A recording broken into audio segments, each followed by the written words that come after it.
Welcome in, everyone. Just joining us for tonight's edition and the first night of October 2025 here in the Wave Now studio. Taking a look from our SkyTrack network, a bit of a different angle as we observe this little chunk of the Ohio River and a little bit more on the side of the Jeffersonville end of the bridge. But look at that sunset. With a little bit of some paint strokes and brush strokes of the clouds above. Always love to see that as we kind of wind down our evening on this Wednesday and look forward not just to tonight on Wave News at 11, but of course the other stories that we've been working on and want to share with you here on this avenue streaming, whether that's through the Wave Now app on your smart TVs or on Facebook, YouTube. Shout out to YouTube. I think a comment I'm seeing there right now on Twitch and on X. So let's get right to it. Perhaps, the big story of the day, that pretty startling explosion out of the west part of Louisville. And here's some of that initial reaction. We're going to start descaling our operations as we feel like the situation is becoming under control. So that was the sigh of relief for firefighters in Rubbertown. Emergency crews were there when we were there looking to clear the scene of that explosion and fire at this chemical plant. They spent all afternoon at the Carbide Industries facility on Bells Lane. And now we do have a little bit of a better idea what may have caused the explosion and the subsequent fires. So we found out, let's go back on the timeline, because this all kind of started around 11:30 this morning. PRP's fire chief saying by the time we heard him talk around 3:30-ish, everything was under control. No one was reported hurt, but they were still checking on some small hotspot fires, and they couldn't use water, unfortunately, because the chemical that's on site is called calcium carbide, and there's the way that interacts. It just wasn't going to be a very safe decision to do that. The chief says they think potential overflow of this particular vat of calcium carbide, whatever that was, from a furnace on site may have caused the explosion, but they still need to investigate that. This is a view from the sky thanks to our drone pilots just to see where this might have happened on the Carbide Industries site. But the chief, Jason Myman, also called it a pretty big blessing in his words that no workers or first responders were hurt. I think anytime there's an explosion and there's no injuries, that's a great day. So I think I can't rely on luck. I don't know where everyone was positioned during the actual incident. That's all still part of the investigation. But I think it is a true blessing that no one was injured in any type of an incident at any facility. Now, a little earlier in the afternoon, Chief Myman told us, again, there wasn't any danger to the public, even as far as the quality of the air nearby the facility. That hadn't changed to our knowledge. Unfortunately, looking back in our archives of stories that might have happened, this is not, unfortunately, the first tragedy or a really scary situation that's happened at the facility. Take a look at some of our archive video here. So there was an explosion at Carbide Industries nearly 15 years ago. So around March of 2011, so basically 15 years ago, the fiery blast killed 2 employees and 2 other people were hurt. That fire was caused by an explosion in the furnace control room. An investigation came out 2 years after this happened, and they concluded the incident could have been prevented. And then a little fast forward more recently, because an employee was killed working in February of 2018. That was 38-year-old Patrick Childers, who died. An autopsy report concluded that he had been electrocuted. And so something, as this new investigation continues, whatever Louisville Metro EMS and our firefighters do conclude from this, will certainly let you know, but still very, very early in these stages, just to see what they can try to glean in the next 24, 48 hours from all of that. Welcoming you now into the Wave Now studio for tonight's Wave News Extra. I'm Jose Sosaya. Always appreciate you joining us as we review and look again at some of the big stories and updates we've learned throughout this Wednesday. One of them being that one of 3 men who were ultimately convicted in Crystal Rogers' murder. The big trials that we brought you as some extra in-depth coverage right here on this platform through Wave Now. And the insight from our legal analysts, our reporting team who were out in those courtrooms getting that information. Well, today we got the official notice that Joseph Lawson has been moved from county jail to state prison. Lawson moved today from Grayson County to an unnamed state prison. They didn't disclose which exactly he'll be serving his sentence. but he is appealing his 25-year sentence for conspiracy to murder Crystal Rogers and tampering with physical evidence. If you remember, 2 more men were convicted, Lawson's father, Steve Lawson, and Crystal Rogers' boyfriend at the time, Brooks Houck. Steve Lawson is in the LaRue County Jail with his 17-year sentence expected to start. It's been given. And as for Brooks Houck, he's in the Oldham County Jail, sentenced to life in prison. More updates tonight for you. The mom of a 12-year-old who was killed in this crash on the Gene Snyder recently, well, she was scheduled to come to court today for her own respective charges, but we found out she still needs to recover in the hospital. Police cited Jasmine Simpson for seatbelt violations and wanton endangerment. According to officers, when Simpson's car was hit by Ronaldo Gill on Labor Day, she and her 2 children were not wearing seatbelts. The crash, in the end, killed 12-year-old Jada Smith and injured her 4-year-old little sister. Family members telling us at Wave News, though, that Simpson, in the aftermath of that impact, she broke both her legs, her arm, her hip, and her jaw. The other driver at fault by police as well, though, saying that he is charged with DUI. And on top of that, murder, assault, and failure for him wearing a seatbelt on top of all that. As for when Simpson could, in theory, come back to court to answer for her charges, the next scheduled date we were able to look at in our available records to see would be on October 17th. And just some more updates tonight. Well, a man accused of inappropriately touching a girl at a bus stop here in Louisville appearing in court. Police charged 27-year-old Jacob Burnett with sexual abuse. This was an incident September 18th near McCready and Richard. That's right by both Sacred Heart and Holy Spirit schools.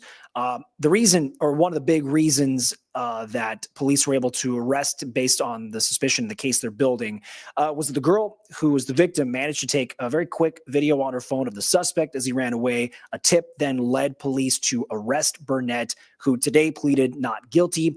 And he was able to be released on a $5,000 cash bond, but the judge did order that he have absolutely no contact with minors. Approaching, here we are, 8:12 on this Wednesday, October 1st. Looking ahead, bigger context of the story that dominating national headlines, of course, in Washington, with no deal having been reached by midnight last night. Here we are into what will be day 1 fully of the government shutdown. And looking again at some of the impact that brings with it, about 2 million federal workers going without pay. The White House discussing that there's the lurking threat of mass layoffs as well. This afternoon, the Senate again failed to advance the Republican leadership's funding bill. So where's that stalemate and how far is that moving along? As far as impacts in the very micro senses for folks in the metro, in this case, it would be commentary we just got from over at U of L's campus. President Jerry Bradley was briefly asked about some of that impact, how it could impact the university. Let's see if I can play that for you here. Changed significantly, but as of this morning, of course, nothing has really changed significantly. But, we know that grant funding is going to be one of the things, particularly around our research enterprise, would be probably the first one we'll see. So we're concerned about that because that clearly pays, for the research that we're doing and salaries of postdocs and things like that. So, we'll continue to monitor the situation and, we'll have to act accordingly. But, we're very concerned about it. So that was President Bradley talking about potential risks from grant and research funding. Again, no real line on the horizon, we should say, or light at the end of the tunnel for when the deadlock would be over to reopen the government. Just for other impacts and consequences, if you might have been planning to take a flight while the government is shut down and wondering how it could affect you, Wave News reached out to the TSA just to confirm the scale of the impacts we could see. They tell us approximately 61,000 of the agency's 64,000 employees are considered exempt, and adding that TSA operations are going to continue. As for the remaining employees, though, they would be temporarily furloughed in that. Part of the statement that likely they've been sending to a lot of different newsrooms over the course of the last 12 hours. They tell us, quote, while the TSA is prepared to continue screening about 2.5 million passengers a day, An extended shutdown could mean longer wait times at airports. We kindly ask for your patience, for our passengers' patience during this time. So whenever those circumstances change, we'll certainly let you know, of course, on air, on Wave News, and online on wave3.com. As we're hitting the 8:15 mark, what we're going to do is reset to bring you more stories of the day. Coming up after the break, in the context of the shutdown and conversations about what funding impacts could bring. We're going to play you some clips from our reporter Julia Richardson's conversations with volunteers here locally involved with Meals on Wheels, and the setup of, at the state level, what these funding losses are going to do to impact some people who rely, seniors in particular, on these meals and the activity and the check-in that provides. So that's going to be coming up a little bit later here on Wave News Extra. But after this break, we're going to talk a little bit of a sports preview with some MLB postseason action. Of course, always checking in because high school football season is not over. We're going to have our Dusty Baker sit in and discuss some of what's on their plate as we're already hitting the back half of this week and the first couple days of October. So we're going to take a quick break and be right back with much more of tonight's Wave Extra.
As we welcome in Wave Sports anchor Dusty Baker, as we let you know before the break. Dusty, what if I told you what is the word that's supposed to come before baseball this time of year? There's a certain month I'm thinking of. October. October, baseball is here. You're just going to maybe tune in to us geeking out a little bit about the baseball, but we do love this stuff. This is the time of year to enjoy it. And as a little bit of a palate cleanser for Dusty and Kendrick, since they're going to be very busy with TDFN focus heading into closer to Friday. College football still very much alive and the stakes involved. But as we've got some screens up and we've been following some of the action, Dusty, we'd be remiss not to talk. The team that we would be covering right now with the Cincinnati Reds and what might seem like an unlikely run into the postseason, but running into the juggernaut of the defending World Series champions in the Dodgers. Biases aside, yes, from yours and his truly. But so walk us through kind of what you got, Dusty, because I think this might be some recaps of the challenge that the Reds are going to be dealing with tonight as well. Yeah. Last night the Reds had a huge opportunity, right? And so they sent their ace Hunter Green to the mound. It did not go according to plan. On the other end, you see Blake Snell right there. He absolutely shoved for the Dodgers, and that led to a Dodgers 10-5 victory. So for those of you that are unfamiliar with the playoff format, the way this works, we're in the wild card round right now. It's a best of 3 series. So that means as quickly as we were to celebrate the Reds and getting to the postseason in Red October could be over by tonight, right? On October the 1st, it could be over because if the Dodgers win one more game, this series is over. The Dodgers would therefore advance to Philadelphia and the Reds season would come to a close. If the Reds win tonight, then it pushes it Jose to a winner-take-all game 3 that would take place tomorrow night. First pitch tonight is set for 9:08 once again. But I think taking a look back at what took place yesterday specifically, you saw that even at the Reds' best, with the Reds' best, Hunter Green, the guy that they trusted, the guy they wanted to go out there and be that face, be their ace, he just couldn't get the job done. He couldn't locate his pitches properly. The Dodgers taking full advantage of pitches over the middle of the plate. Shohei Ohtani hitting 2 home runs. What else is new about him? Teoscar Hernandez hit 2 home runs. Tommy Edman hit a home run. The Dodgers had 5 homers on the day. The Reds really had no hope from the very start until there was a small glimmer of hope, Jose, in the 8th inning. The Dodgers bullpen is atrocious. It is the worst quality about this team. Tell me how you really feel, Dusty. I shall. Say, like, gosh. I mean, they have a very unproven bullpen, except for one thing. They've proven they blow a lot of games. Tanner Scott might be a guy that you see come in today, and I will tell you right now, you'll hear the entire Dodgers fan base groan at that name. He's blown 10 saves this season. The Dodgers are proactive. They did not keep Michael Conforto on their roster, and they had him playing 138 games this season. So they let their guys test themselves out and prove themselves in the regular season. But when it comes down to the nitty-gritty in October, they just aren't playing with fire the way they did in the regular season. So Reds fans need to prepare tonight because it's going to be a challenge. They're going to have their backs against the wall. They're sending Zach Littell to start for them, which is very interesting. This would be the day he normally starts. He actually, Jose, does lead the Reds with quality starts this season. I'm looking at his stats right now, Dusty, where it's just like his K count for the season, pretty solid. His whip among the top 20 in the league. Yeah. But okay, if you're comparing him to, and to be honest too, this is sort of like I'm comparing apples to apples about who has the postseason experience. And Littell, the Reds are wanting to get there. The Dodgers have been there, but I haven't seen, or we all haven't seen, Yamamoto, for example, start performing in the biggest pressure situations. Right. So here's your pitcher's duel of 2 guys who are trying to get their sea legs for the postseason under them. And you saw how Yama did last year in the postseason against the Yankees in the World Series. And I mean, you talk about 2 very different situations. And Littell, of course, didn't start the season with the Reds. He was traded over from Tampa Bay and what was kind of a bizarre move because at that time, Tampa Bay still had a chance to actually crack the postseason. So a little strange move for them. But Littell is all about eating innings. And the fascinating thing about this game today is you don't need a pitcher that eats innings. You need a guy that's going to go out there and prevent runs from scoring. So does that mean that Littell stays for one stay around the lineup? I could see him out there for only 2 innings. If he's able to roll through that, which will be very difficult because he's going to have to go up against a lefty in Shohei Ohtani, a lefty against Freddie Freeman. So they immediately have that advantage. Ben Rortvedt, who is their catcher, who's taken over for Will Smith. I mean, he's a lefty. You have Tommy Edman, who had a home run last night that is a switch hitter. So the Dodgers have a lot of lefties. They'll have that lefty on righty advantage. So then here's the thing that's fascinating. You could see Tito theoretically pulling off what happened in 2018. The Dodgers faced Wade Miley, who weirdly enough is now in the Red system. Right. Wade Miley went out. At this time, it was legal for a pitcher to pitch only 1 pitch, right? And so in the 2018 NLCS, Wade Miley was the starting pitcher. He went out for 1 batter, and then they pulled him. Well, he's a lefty. They brought in a righty. Dave Roberts stacks his lineups according to which arm angle or which arm specifically is being thrown that day, a righty or a lefty. And so Dave Roberts will stack his lineup today based off of a right-handed pitcher. But Nick Lodolo, a left-handed pitcher who has been one of the Reds' best starters, their second best starter this season, he is supposed to come in relief.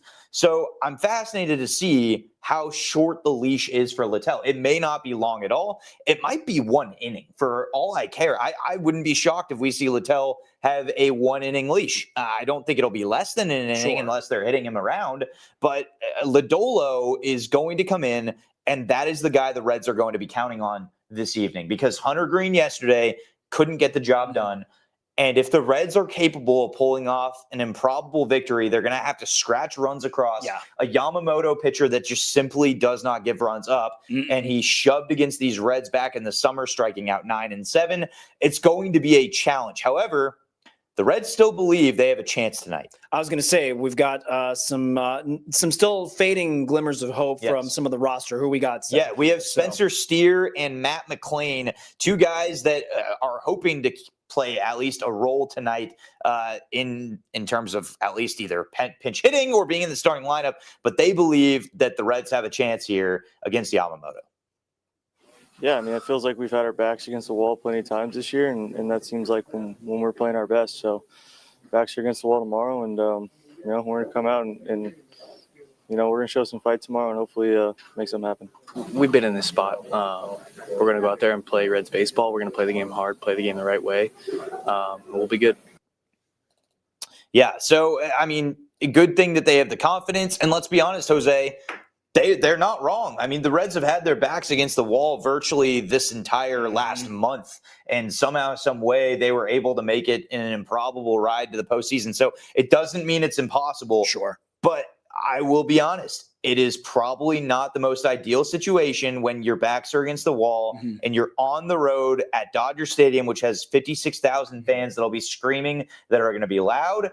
And by the way, you have to face their virtual ace in Yamamoto, because Blake Snell pitched well yesterday, but he has not been the Dodgers' ace this season. It is Yoshinobu Yamamoto. And you think about it, Yamamoto, where at least in the season, health is the availability. What's the old cliche? The best ability is availability, Dusty, and saying like Yamamoto, like based on the stats this season, like what you're getting as, I don't know, like the cherries on like the proverbial wedding cake of talent you've got on the Dodgers is having Blake Snell come back. If you then bring in, the Tyler Glasnows of the world and being like, those are guys who you were hoping would stay healthy and compete for Cy Youngs. That wasn't the case. Yamamoto came through in the clutch to be consistent in that way.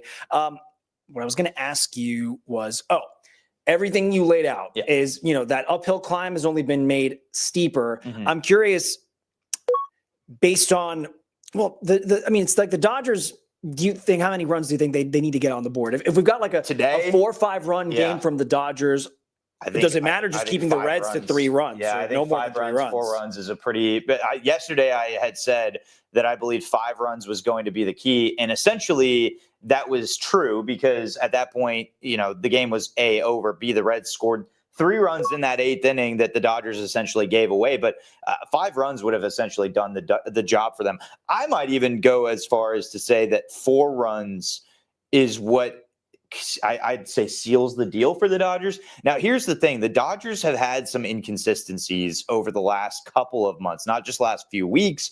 It's been a trend over the last few months where the top of their lineup will produce, but the bottom of their order struggles. It really does struggle. And so the Reds are going to need to be hopeful. And this is where I'm interested to see how short that leash for Littell is, because they obviously know that. They have the data. They know where the weakness of the Dodgers is. And there is, believe it or not, a weakness. And it is that bottom of the order. They just simply don't have the depth in their lineup that they did last season during that World Series championship run. The other weakness for the Dodgers is their bullpen. Their bullpen is pathetic. I mean, it really is the worst bullpen in this postseason. The group of teams that are in the postseason right now, there is not a team that has a worse bullpen than the Dodgers. So the Reds are going to need to do everything in their power to get through Yamamoto. What does that entail? It doesn't necessarily mean scoring runs, but it means getting the pitch count up. Get them to 100 pitches quick. Yes. And so they're going to need to take first pitch strikes. So if Reds fans are sitting there saying, why aren't you swinging at the first pitch? There's a reason why. It's because if you swing at the first pitch and you miss, guess what? You just gave it probably a free out right there to Yamamoto. He cruises through the game. The ultimate worst case scenario for Reds fans is if it is the 6th inning and they look and it's a scoreless game or they're trailing by 1. and they look at the pitch count, and for Yamamoto in the 6th inning, there are less than 85 pitches.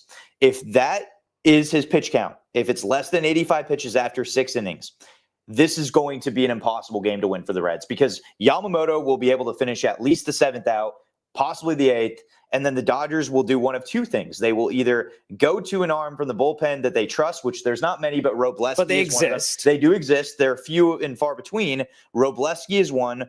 Or the Dodgers say, hey, we're just going to shut the door on this thing and bring out Tyler Glasnow, because Glasnow will not be starting Game 3. If there is a must-win or a final Game 3, it'll be Shohei Ohtani.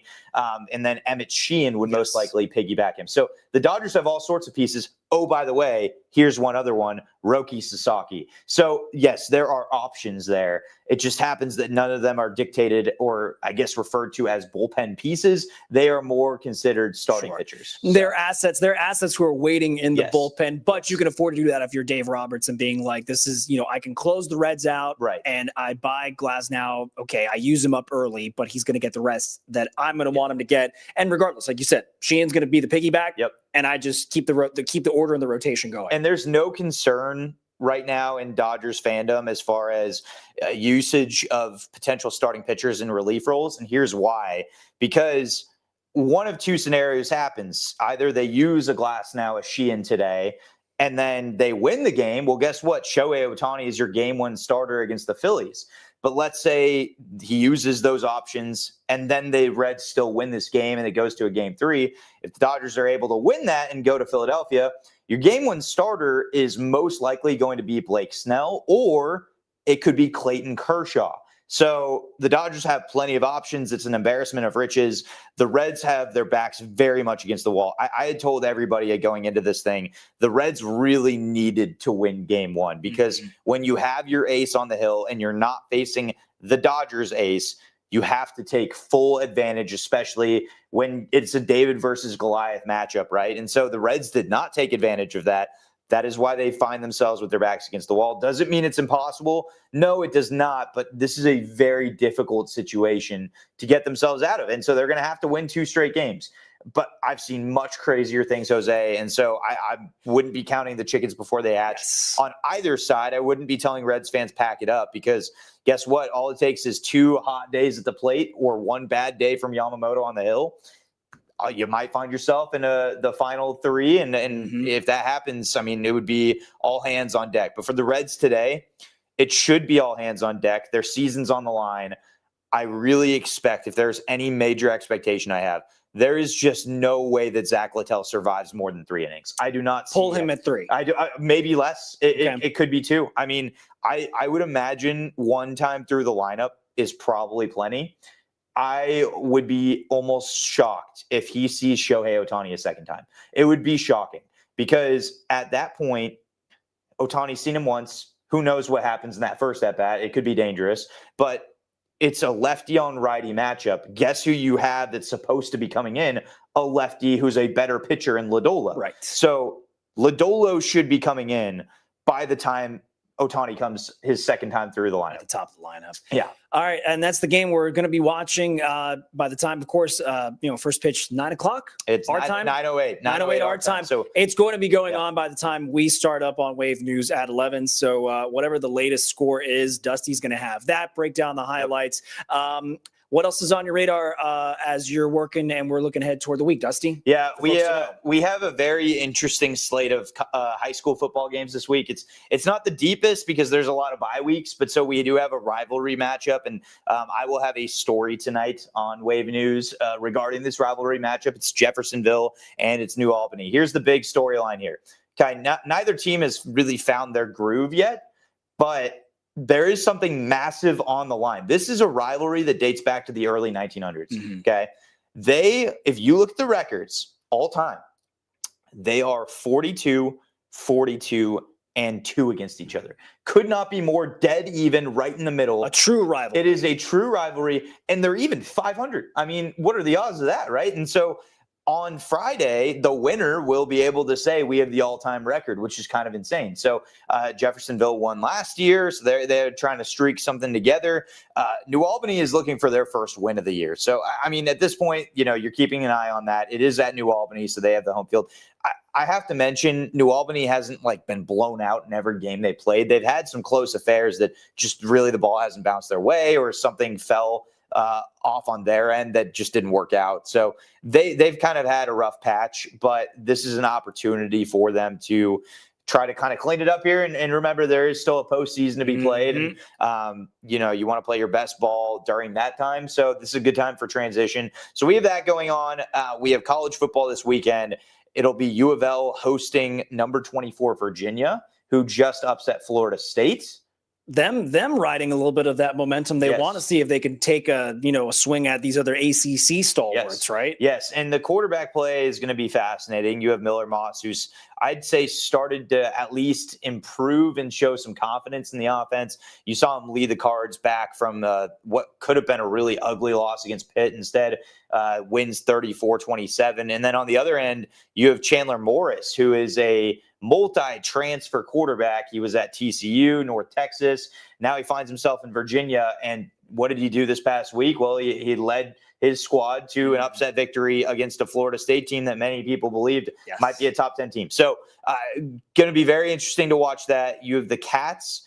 And all I'm going to say about this, Jose, I think I don't have to go too deep on this. They're on the road at Georgia. And at Georgia, coming off a pretty upsetting or surprising win against Bama. So I think Kirby Smart and the Dogs have a bone to pick with just trying to get back to winning ways. Quite literally a bone to pick. And unfortunately, Kentucky might be a punching bag this week. I fear the worst for them. IU has a bye this week, and that is an important bye because they will be going on the road to Eugene to take on an Oregon team that was able to outlast Penn State, because we saw yet another Drew Aller classic, an interception late in the game that ultimately this one did truly end the game, right? So, you Penn State folks out there watching, if you'd like to have a safe discussion about James Franklin one of these days, let's have it, because I feel for you. Yes, that was painful to watch. I mean, from a West Coast kid growing up, I always had some sort of love for what the Ducks were able to do, and you have to love the unis. Autzen Stadium's great, so I wasn't too upset to see the outcome, but man, what a crowd Penn State had, what energy they had. And just for that to go all to nothing was actually really painful to watch just from an objective fan. But Oregon's a very tough test. At this point, I'd say Dante Moore is my favorite to win the Heisman. And probably second in line could be Fernando Mendoza. So you might be having the battle of the two Heisman favorites at the moment at the quarterback position. So that'll be fascinating in a week. But so IU's got some work ahead of them to clean up after what was a really tough road win at Iowa. But for college football purposes, U of L is going to have their hands full with Virginia. And UK won't have their hands full. They won't even be able to reach their hands out because Georgia will be taking advantage of every the behemoth of all behemoths. Yes, that's going to be not one that's going to be the most fun to watch. Always appreciate having our Dusty Baker here live in studio. Just makes things that much more easy to understand in the context. That's your gift, baby. That's my goal. That's my goal. And I will say this. As far as what we're going to see here in, what time is it? 8:30. We are 8:30. We are half an hour away. Okay, so in half an hour, if you are a Reds fan, you need to pray for like 6 different things to happen. You need to pray for Yamamoto to have a 20-pitch first inning. You got to get on the board in some way in the first 2 to 3. I was going to say 2 runs in the first 2 innings could put you in a pretty good spot. Even just finding the board would be great for them. Jose, fun tidbit or fact, and I don't think Reds fans are going to find this too fun, but last night when they did score their first run, this was their first postseason run scored. Remember, they were in the postseason in 2020. Shortened postseason. Yes. Their first postseason run scored offensively since the wild card game in 2013 against the Pittsburgh Pirates. That's the last time. It was I went deep down the rabbit hole. It was a Shin-Soo Choo solo home run off Tony Watson in the 8th inning of the NL wildcard game, which Sorry, Reds fans, they lost that to the Pirates. So a lot has changed. A, we don't have a wild card game anymore. We have a wild card series, which is what we're in tonight. B, it has been a long time since the Reds have been in said series or the postseason. And once again, new manager compared to that past time. No obvious players that are on this roster. You had Joey Votto back then that was kind of the face of the franchise. And at this point, the Reds are just trying to search for something. And so if you're a Reds fan out there, you need to hope that Littell can give you 2 to 3 quality innings and limit the damage. Lodolo comes in. The script has got to be 3 innings for him. I don't imagine it's going to be more. I would hope for Reds fans it's not less. I would imagine 3 because we just saw him pitch on Sunday. And then from there, I mean, if it's all hands on deck, we're probably going to be seeing Tony Santillan, Emilio Pagan. I would imagine Santillan goes 1 1/3 or 1 2/3, and Pagan goes the rest of the way, right? So that's how you draw it up. Worst case scenario for the Reds today is they go extra innings, they burn all their bullpen pieces. If they win, though, I guess that's not the worst case scenario. So that would be the worst. You get to play another day. You got to play another day. And then Andrew Abbott comes out in possible winner-take-all game 3.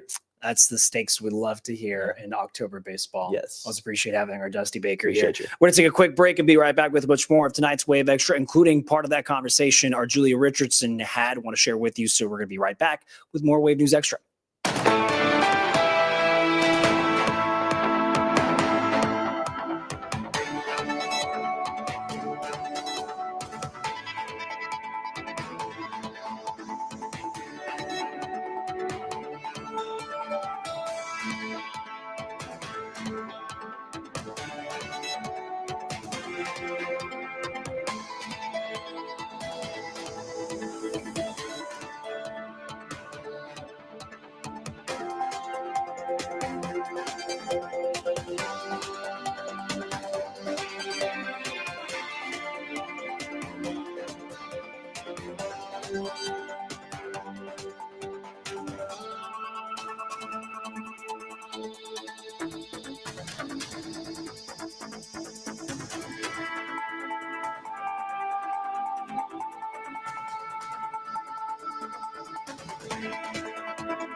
Thanks for sticking with us tonight on Wave News Extra here in the Wave Now studio. Appreciate you, whether that's through our social media streams, through the different platforms, or on the Wave Now app. Just breaking down a little bit of postseason baseball with our Dusty Baker, which will, of course, have those highlights coming up on Wave News at 11. Looking, of course, ahead to the rest of the week involving high school and college football. And Dusty, with his own reporting tonight about a pretty intense, long-standing rivalry out on the other side of the river in southern Indiana between Jeffersonville and or New Albany. We'll touch on that, Dusty will, in a couple hours. A little setup for tonight in the context, of course, over the big macro conversations with the government shutdown. But as far as some recent new impacts of at a state level funding cuts, we've confirmed and been reporting limiting access to programs like Meals on Wheels for Kentucky seniors. Governor Andy Beshear's office confirming that this was funding support that had been coming from the American Rescue Plan. So there's your federal level, but it recently run dry. wanted to share a bit of a conversation our Julie Richardson had, and this will be a lot of what will inform her report tonight on Wave News at 11. But these are two volunteers involved in this Highlands network of churches offering these services for seniors who need them. One being, I believe his name is Troy. The other is Dick Burks, and them talking about sort of processing what these cuts are going to mean for them and the fellow neighbors and seniors that they help, and sort of now navigating what that's going to be to try and see how they can still offer that service and that care for folks. So this is part of Julia's conversations with both of these two volunteers here. The federal government, through Title 3C, provides funding, or has provided funding for many years, since since the 70s maybe, funds to help with Meals on Wheels programs. And so those federal funds go to the area agencies and then are distributed to community groups who can provide the services and coordinate the volunteers. So Louisville Metro government, through their senior nutrition program, is the subcontractor, and they order the meals, and then they work with community groups like community ministries and congregations and community centers for us to coordinate volunteers to deliver the meals each week to the seniors. And so Highlands Community Ministries has been doing this for many years. We have dedicated volunteers who take very seriously their job of picking up these meals and delivering them to the homes of basically shut-in seniors who qualify for the program. And so the federal government has cut that program significantly. And so what we're seeing, at least from Highlands Community Ministries, is we were serving about 40 clients a week, and we've been told we have 7 that we can now serve. And that's based on funding. And so the folks at Metro Senior Nutrition, community groups like Highlands Community Ministries, other community ministries, we're all trying to figure out how we can sustain these programs and create funding where we haven't had to. In the past, the federal government honored their contracts and provided the funding, and they're not doing that now. And so, like many other groups that have received federal funding in the past, you just can't count on it. And we learned 3 weeks ago that the cut was going to be this significant. And so I know Metro is looking at stopgaps to get us through hopefully the end of the calendar year.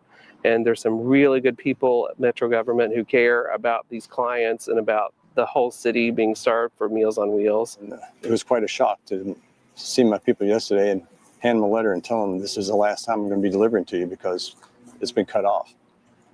Out of the 5 I delivered to, only 1 is going to remain on for now. Although we are hopeful there's going to be some more funding found to continue the program. I just think it's important for the public to realize the ramifications of the legislation in Washington, what's going on, and how it does affect people directly in our community. So we're looking at how we can possibly sustain the program, or if we can't keep everybody, like what is realistic for us to be able to do. I mean, we got information 2 weeks ago things would be cut. Last week, we were told the number of clients that we were being cut down to, which is about an 80% cut. And so it's too soon to have plans in place, but people are working on it in Metro Senior Nutrition. Community groups are working. We don't have the plans laid out yet, but we are trying to rally the troops and let people know that these federal cuts hurt their neighbors, hurt the people that they care about in their neighborhood who can't get out, who depend on Meals on Wheels.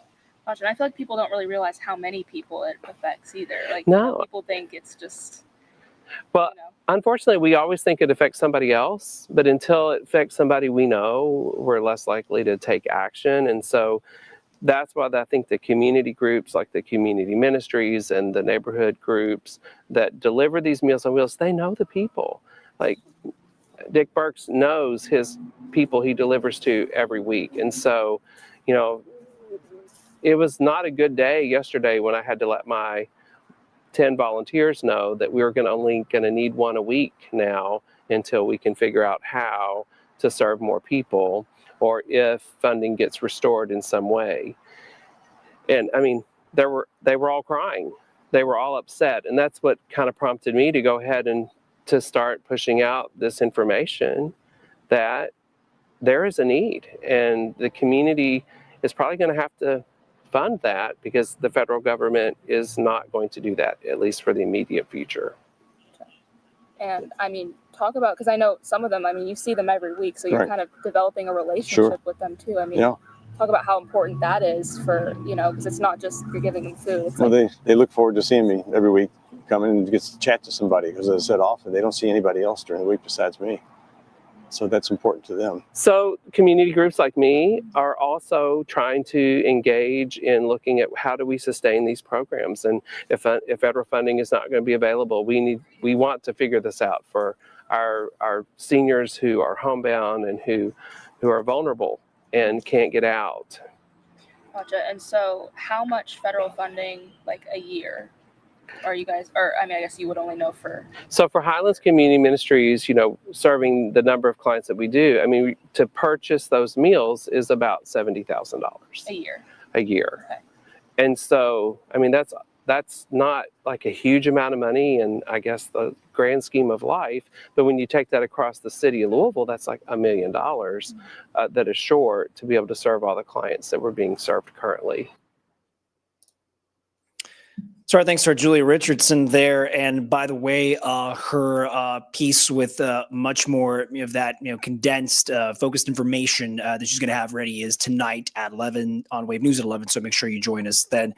Recapping some more of the day's big stories. JCPS in the conversation over the budget deficit, of course. They are going to soon accept bids, though, to bring in an auditor to look at the district's finances because leaders seem to back off of a plan to hire a specific vendor who they had a history with. JCPS, of course, trying to now say it's going to try to cut $132 million from the upcoming budget. You just saw an image of Superintendent Dr. Brian Yearwood saying they already had a public accounting firm that, if approved by the board, would have been in charge of this audit. But again, this was an update from last night's meeting at the board. We learned Yearwood and the leaders scrapped that proposal and asked the board to move forward with RFPs, or requests for proposals instead. The requests would allow JCPS to receive multiple vendors, bids, see what they're offering. When we asked why this change of heart happened, when it seems so suddenly, a district spokesperson says, quote, "We have to make sure we get this right." And so earlier today, our team talked to one board member, Taylor Everett, and they discussed what the pros and cons are going to be moving forward with this RFP process to try and find a new auditor, so to speak. As much competition we can get in this district, the better. We get a better price, we get better ideas, we get new vendors. That's good for tax dollars. So I'm happy that he did the RFP, listening to some of that feedback. But what we are losing now is speed, right? I think everyone wants to get to the bottom of this as fast as possible. And so it's just going to take a little bit longer now. In commentary, Dr. Yearwood had said on the record that he wasn't aware of how bad the district's financial situation was going to be, or in this case, what it ended up being before taking the job in July. We did also ask JCPS if they had a timeline of when a contract would be awarded for the audit. The district representative team telling us they're working through that process and will let us know when there is an official update. One story that I want to share with you, and a couple more because it's been a longer hour here on Wave News Extra. So we're going to play you this story, take a very brief break, and I wanted to share a couple extra things with you all. But in essence, discussing where LMPD is standing on their work and looking at the breadth of the data so far this year. Violent crime overall trending in the right direction, according to Chief Paul Humphrey. But this statement comes as the department's executive command staff is finishing 1 year of service. The first time they've had a regular briefing in the new headquarters. So our Wave News reporter David Mattingly spent some time looking into what this new chapter is going to mean. Arrests are up and major crimes are down, both by double digits compared to this time last year, a trend Chief Paul Humphrey attributes to more officers on the street. The more officers are out there, the more officers are being visible, the more deterrent effect it has. The other effect it has is that we're actually taking people off the street that are committing crimes. Despite improvement, Louisville remains on track to make 2025 its sixth straight year of triple-digit homicides. So far this year, 90 are dead, 213 are wounded. LMPD command staff tells me they will be relying on community support for continued progress against a culture of violence. I think we've seen a switch get flipped in this community, that the community and police department are not going to accept that as being the norm. Going forward, Humphrey also expects policing to benefit from the new LMPD headquarters. Still 2 years from completion and full occupancy, the building has already become a massive renovation money pit. Originally purchased in 2021 for $6.8 million, Metro government allocated $13 million to the project, in addition to $14 million from the American Rescue Plan. Total cost of the project has now mushroomed to $72 million. And we're building it as we go. We did what we called value engineering to get to where we are, and we'll continue to work on that to make sure every dollar that we spend is a dollar that needs to be sent to provide the office space that LMPD requires to do their job. There's David Mattingly with that report. When the renovations are eventually done, when they are done, there will be around 600 employees working at that downtown headquarters.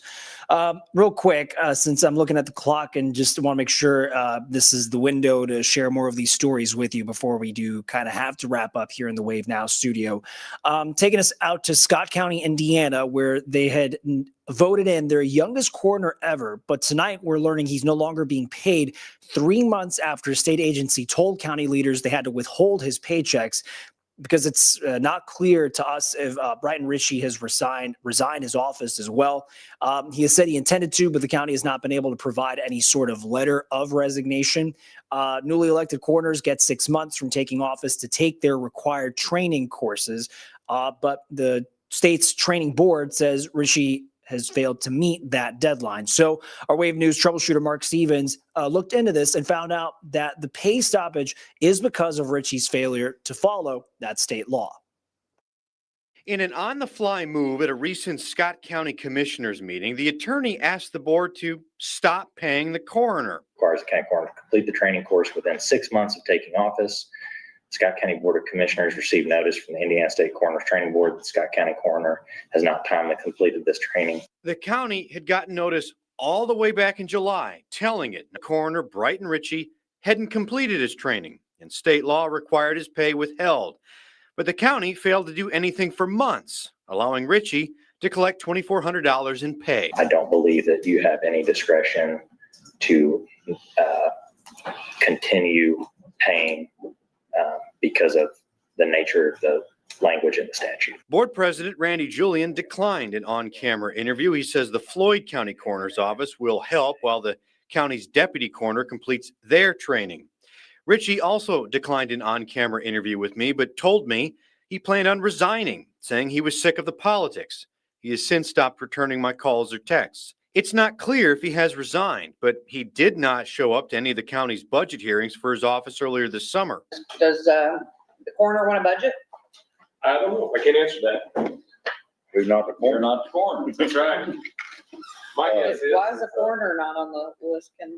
Didn't request one. Wave profiled Ritchie after his election victory. He said he was excited to serve the public in a new role since he was already a firefighter. So whenever I got this opportunity that I could jump on and serve the community, I was all about it. His firefighting job may have interfered with his elected duties. Timesheets show he was on a 24-hour shift at Georgetown Fire for 30% of the coroner calls in the first 6 months of this year. Ritchie says his deputy coroner or another county always responded, but Scott County has not provided any record showing which agencies handled the coroner calls. That was our Mark Stevens with that troubleshooters update. And at last, he was able to add in his report, Richie doesn't need to resign. If he does the training, the county would then be able to continue paying him. We asked Julian why it took the board 3 months to act on that letter from the state, though. He said that he thought the auditor could stop paying without a direct order, though, from the commission. So whatever updates or developments come from this, the troubleshooters team will certainly let us know, and we'll provide that information to you here on air and online, of course. Really quick, so we kind of wrap up this hour, just some stories I wanted to share with you in the bizarre food file. Graeter's bringing back their Skyline Chili Spice Ice Cream. The Cincinnati Icons announcing the return of this chili flavored ice cream on Facebook. The quote with a simple message, "It's back." It was going to be back today, on Wednesday. The company has described the flavor as a, quote, daring fusion that combines Graeter's French pot ice cream with Skyline's spice mix and crunchy oyster crackers. So I would perhaps describe that as a treat for the bold, let's say, if you're looking for some extra spice in your ice cream, as it were. A police officer in Southern Indiana, last thing tonight, he's getting some kudos on social media for supporting a young business person.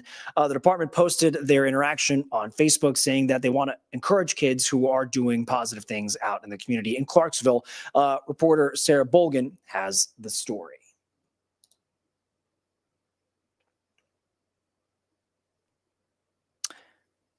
What might have happened here is I believe there was, or maybe I thought there was a package, just a recorded package to share with you all there.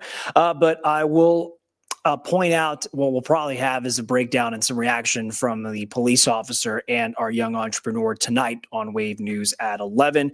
Until then, for any updates for the big stories, of course, even the confirmation of the passing of famed researcher and conservationist Jane Goodall, the top story on our homepage. But even for stories happening in Wave Country all over, local, national, all updated thanks to our digital team on the wave3.com page, sent straight to your phone through the app, through push alerts, through the Wave Weather Now app as well. Always appreciate you when you do connect with us through that.